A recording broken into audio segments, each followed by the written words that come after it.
Hello दोस्तों, स्वागत है आपका हमारे यूट्यूब चैनल पे। आज हम आपको सिखाने वाले हैं इंग्लिश ग्रामर और टेंस। मतलब इंग्लिश ग्रामर का जो पार्ट होता है टेंस है, आज हम आपको वो सिखाने वाले हैं। तो वीडियो हम शुरू करते हैं। आप देखिए, टेंस होते हैं 3 प्रकार के।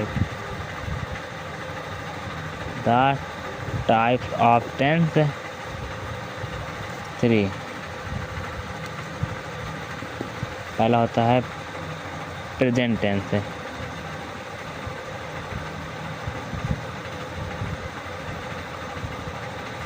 दूसरा होता है पास्ट टेंस।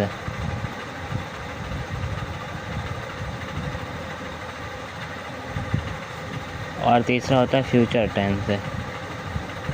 तो दोस्तों देख सकते हैं आप, आज हम आपको इतनी आसानी से बताने वाले हैं टेंस के विषय में कि आप सीख जाएंगे एक ही बार से। ये दोस्तों हमारे टेंस हो गए, ये इन्हें हिंदी में बोलते हैं काल। आपको अगर हिंदी नहीं इसकी पता तो ये इससे बोलते हैं काल। तो आप शुरू कर सकते हैं।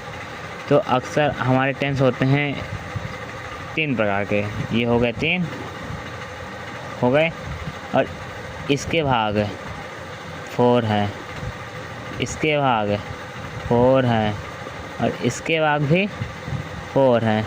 तो दोस्तों इन सब को मिलाकर हमारे प्लस 12 भाग होते हैं। तो हम 12 भाग भी लिखते हैं, देख सकते हैं आप। पहले लिखते हैं प्रेजेंट के। प्रेजेंट से लिखेंगे प्रेजेंट इंडेफिनिट। शॉर्ट फॉर्म में लिखे दे रहा है, बाकी फुल करेंगे तो वीडियो लंबी हो जाएगी, तो इस वजह से शॉर्ट में कर दे रहा है। तो प्रेजेंट कॉन्टिन्यूअस, प्रेजेंट परफेक्ट। आज मेरी ये पहली वीडियो हो तो इस वजह से थोड़ी बहुत मिस्टेक हो रही हैं, तो अगली बार से नहीं होंगी। तो दोस्तों मैनेज करने की कोशिश कीजिएगा। और प्रेजेंट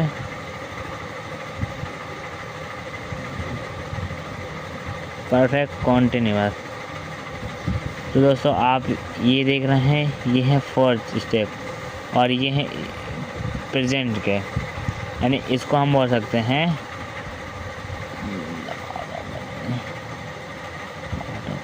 इनको हम बोल सकते हैं पार्ट ऑफ प्रेजेंट। हाँ, एक और बात, जब प्रेजेंट के पार्ट बोलेंगे तो ये प्रेजेंट यूज़ पहले करते हैं। देख सकते हैं मैंने सब में यूज़ कर रखा है पहले। इसके बाद आते हैं पास्ट में। पास्ट में भी सेम प्रोसेस है, देख सकते हैं। बस इसको रिपीट कर देना वापसी, इसको भी रिपीट करना है।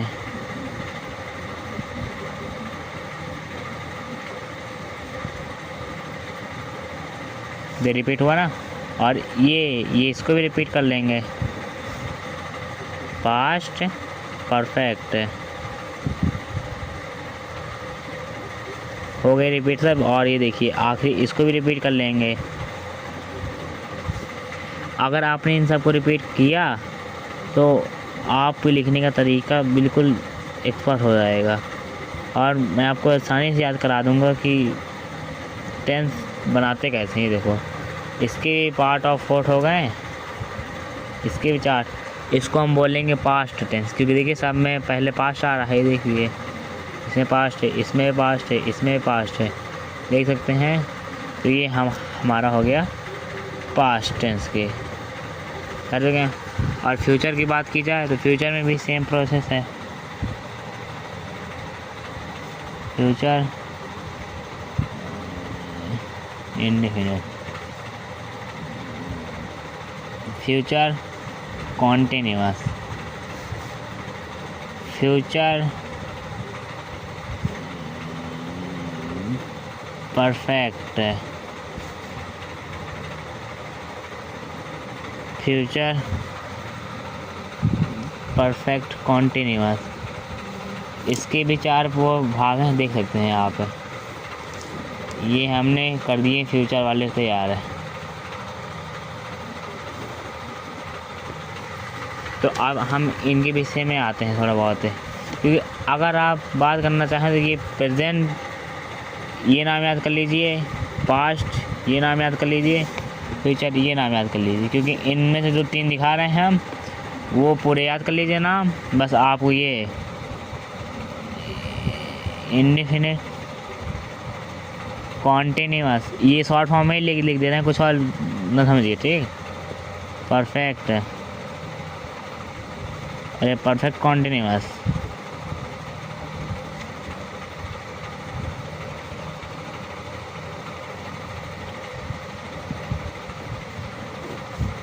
इसका फॉर्म लिख दिया। अगर आप इन चारों को यूज़ कर लें, मतलब याद कर लेते हैं, याद हो गया मान लीजिए, तो इसको आप टेंस प्लस पार्ट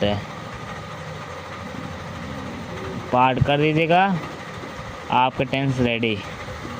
तो दोस्तों आपका ये टेंस इतना रेडी हो चुका है लगभग। तो अब हम बात आते हैं तो डेफिनेशन में, ठीक। लिखेंगे प्रेजेंट। तो दोस्तों पेज उड़ रहा है तो थोड़ा सा कवर कर लें। इस बार कहते हैं प्रेजेंट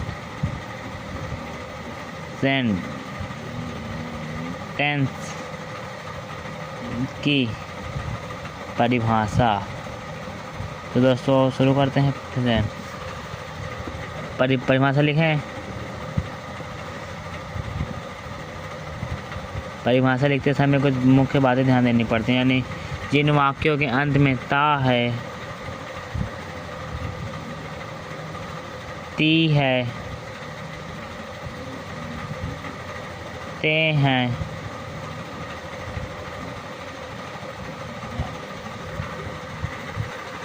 ता हूँ, और भी मतलब शब्द होते हैं, तो वो मैं आपको अगली वीडियो में बताऊँगा। ता हूँ आदि शब्द आते हैं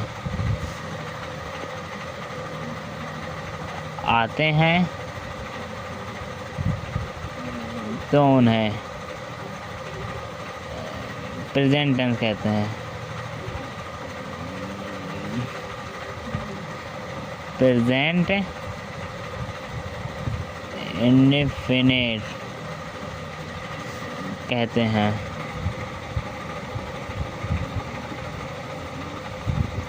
तो आप इसका ये देख सकते हैं इंडेफिनिट का। और जिसका रूल होता है, इसका रूल है एक वचन कर्ता के साथ है एस या ईएस का प्रयोग करना है, करते हैं। और इसको हम बोल सकते हैं रूल नंबर 1, और इसको बोल सकते हैं नंबर 2 नंबर रूल।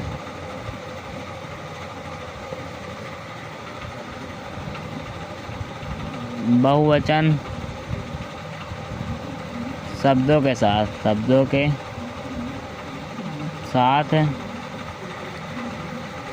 एस या ईएस का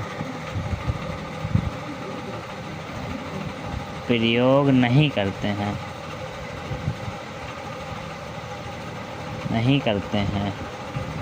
आप पूछेंगे एक वचन क्या है? एक वचन शब्द यानी कि 3 होते हैं ओनली, ही, सी और इट। और किसी का नाउन का नेम, यानी हम लिख दे रहे हैं किसी नेम, बस सिंगुलर नेम ध्यान रखिएगा। और बहुवचन शब्द बहुवचन में आता है इसको छोड़कर और इसको छोड़कर। इनमें जो बचते हैं आई, यू, दे, योर। ये जो आई होता है ये दोनों में आता है, एक वचन में भी और बहुवचन में भी। तो आप आई को जहाँ देखिएगा तो कंफ्यूज मत होइएगा, ठीक है। आई क्योंकि दोनों के रूप में यूज़ करते हैं। और मैं आपको इसका स्ट्रक्चर बता दूं क्योंकि आई दोनों में आता है। पास्ट में सब्जेक्ट में एक वचन में आता है, ऑब्जेक्ट में बता नहीं सकते, ठीक। तो हम इसका स्ट्रक्चर लिखते हैं। आप इसका स्ट्रक्चर होता है subject plus verb plus object plus other word. ज़्यादातर सेंटेंसों का यही ऑब्जेक्ट होता है, ठीक है। मतलब हर टेंस का सब्जेक्ट बता रहा हूँ, मतलब स्ट्रक्चर। अब हम जाएंगे प्रेजेंट इंडेफिनिट का स्ट्रक्चर लिखने, समझ रहे हैं। तो पहले हम लिख देंगे सिंगुलर, मतलब बताना पड़ेगा ना कि हम स्ट्रक्चर किस चीज़ का लिख रहे हैं। तो पहले लिखेंगे, यहाँ शुरू है सब्जेक्ट प्लस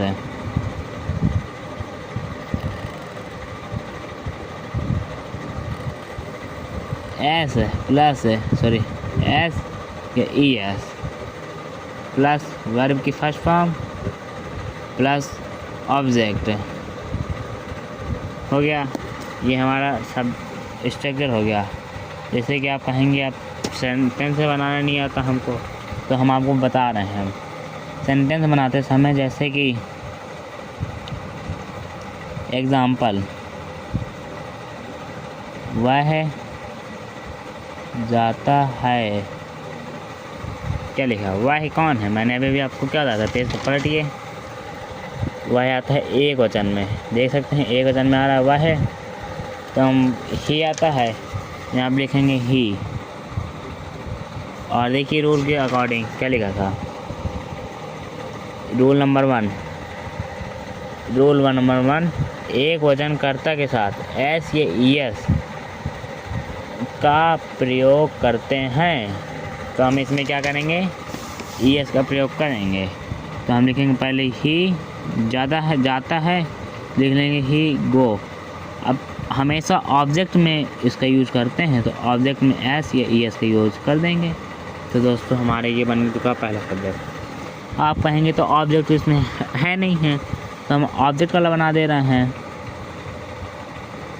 वह घर जाती है, देखिए आप इसमें ऑब्जेक्ट कह रहे थे, ये रहा ऑब्जेक्ट, देख सकते हैं। तो हम देखते हैं रोल का, एक वचन कर्ता के साथ एस ई एस का प्रयोग करते हैं। तो देखिए ही सी हमारा शब्द है। अब हम सी एक वचन है, क्योंकि एक वचन में आ रहा है, देख सकते हैं आप खुद। अब हम लिखते हैं शी। आप अब कहेंगे हमने शी क्यों लिखा, तो हम बता दें कि देखिए यहाँ पे स्त्रीलिंग का बोध हो रहा है, जाती है। अगर जाता होता तो ही लिखते हैं, क्योंकि इसमें देखिए जाता है ही लिखा था, जाती है शी लिखेंगे। और कहाँ जाती है, जाती है ना, देखिए गो, ये जुड़ेगा कि नहीं जुड़ेगा बताइए, बिल्कुल जुड़ेगा। और कहाँ जाती है, घर जाती है। अब कुछ लोग कहेंगे कि इसके हाउस भी होती है, तो दोस्तों हाउस भी लगा सकते हैं आप, और होम भी होती है, तो दोनों होती है। ये तो हो गया सिंगुलर के लिए, सिंगुलर वाला हो गया। अब आते हैं प्लूरल में, प्लूरल। अब कुछ लोग कहेंगे कि हमें सिंगुलर प्लूरल तो पता ही नहीं क्या है। इसका मतलब होता है एक वचन है, और इसका मतलब होता है बहुवचन। समझ पाए आपको जो डाउट हो आप हमसे क्लियर कीजिए, हम सब बताएंगे आपके लिए। प्लूरल का बिल्कुल, प्लूरल का सबसे सब्जेक्ट है वो, कुछ स्ट्रक्चर सबसे इजी होता है, subject plus verb first form plus object plus other word. इसमें तो आपको कुछ करना ही नहीं है, समझ रहे हैं बात को। इसमें तो आपको कुछ करना नहीं है, बस ये स्ट्रक्चर लिया, इसको लिखो, इसको लिखो, इसको लिखो, और इसको लिख दो, मानो तो लिख दो, वरना कोई बात नहीं। जैसे कि तुम जाते हो, पलटिए पेज, आपको क्या दिख रहा था, बहुवचन में आता है यू, और इसकी फॉर्म क्या है यू। जाना किस में से होता है दोस्तों, आप कमेंट कीजिए, यू।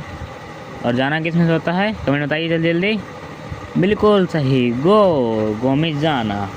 अब कुछ बच्चे कहेंगे इसमें कि ऑब्जेक्ट ही नहीं है, तो हमें ऑब्जेक्ट चाहिए। अब तो हम दोस्तों ऑब्जेक्ट भी लाते हैं, जैसे कि तुम घर जाते हो, तो देख सकते हैं यू को यू कर देंगे। कहाँ क्या कर रहे हैं हम, जा रहे हैं, तो इसलिए गो लिखेंगे। आपने ऑब्जेक्ट में बताया था पहले, देख सकते हैं आप। देखिए चाहे अपने कमेंट में आपने बोला था। और कहाँ जाते हैं, टू होम। जब कहीं जाने की बात आती है ना, टू का प्रयोग किया करते हैं हमेशा, ध्यान से चढ़ा दी बात। चाहे अमेरिका से दिल्ली जाना हो, दिल्ली से बम्बई जाना हो, बम्बई से आगरा जाना हो, तो हमेशा टू का इस्तेमाल करते हैं।